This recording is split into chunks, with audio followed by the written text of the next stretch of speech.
Kasaragod വെള്ളരിക്കുണ്ടിലെ Binu John എന്ന കർഷകന് പറയാനുള്ളത് കണ്ണീരിന്റെ കഥയാണ്. കൃഷിയിടങ്ങളിൽ കാട്ടുപന്നി ശല്യം രൂക്ഷമായതോടെ കപ്പ കൃഷിയിൽ ലക്ഷങ്ങളുടെ നഷ്ടമാണ് ബിനുവിന് ഉണ്ടായിരിക്കുന്നത്. വെള്ളരിക്കുണ്ട് പ്രദേശത്തെ മിക്ക കർഷകരും സമാനമായ സാഹചര്യങ്ങളിലൂടെയാണ് കടന്നുപോകുന്നത്. വിളവെടുക്കാൻ പാകമായ 5000 ചുവട് കപ്പ കൃഷിയാണ് പന്നിക്കൂട്ടങ്ങൾ നശിപ്പിച്ചത്. 4 ഏക്കർ ഭൂമി പാട്ടത്തിനടുത്തും 3 ലക്ഷം രൂപ ബാങ്ക് വായ്പയെടുത്തുമാണ് ബിനു കപ്പ കൃഷി തുടങ്ങിയത്. മാതാപിതാക്കളും ഭാര്യയും 5 മക്കളും അടങ്ങുന്ന ബിനുവിന്റെ 9 അംഗ കുടുംബത്തിന്റെ ഏക ആശ്രയമായിരുന്നു ഈ കപ്പ കൃഷി. വിഷമം കാരണം പറയാൻ തന്നെ പറ്റുന്നില്ല. ബാങ്കിലും കാര്യങ്ങളൊക്കെ കടങ്ങളൊക്കെ ഉള്ളതാ. ഇപ്പം പലപ്പോഴായിട്ട് മയിലായി പന്നിയായി കപ്പ മൊത്തം കളഞ്ഞിട്ടെന്ന് പറഞ്ഞാൽ ഒരു 4000 ചുവടിൻ്റെ അടുത്ത് പൂർണ്ണമായി കപ്പ കളഞ്ഞു. നമുക്കൊരു 7.5 ലക്ഷം രൂപയുടെ അടുത്ത് വരുമാനം കിട്ടുമെന്ന് പ്രതീക്ഷിച്ചിരുന്നതാണ്.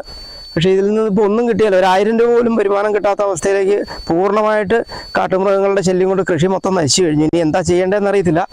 കാർഷിക രംഗത്ത് ഒട്ടേറെ പുരസ്കാരങ്ങൾ ബിനുവിന് ലഭിച്ചിട്ടുണ്ട്. മാർക്കറ്റ് വില അനുസരിച്ച് 7.5 ലക്ഷത്തോളം രൂപ വരവ് പ്രതീക്ഷിച്ച വിളവാണ് പന്നിക്കൂട്ടം നശിപ്പിച്ചത്. മകളുടെ അഡ്മിഷനായി പുറത്തുപോയി തിരിച്ചെത്തിയപ്പോഴാണ് ഹൃദയഭേദകമായ കാഴ്ച കാണേണ്ടി വന്നത്.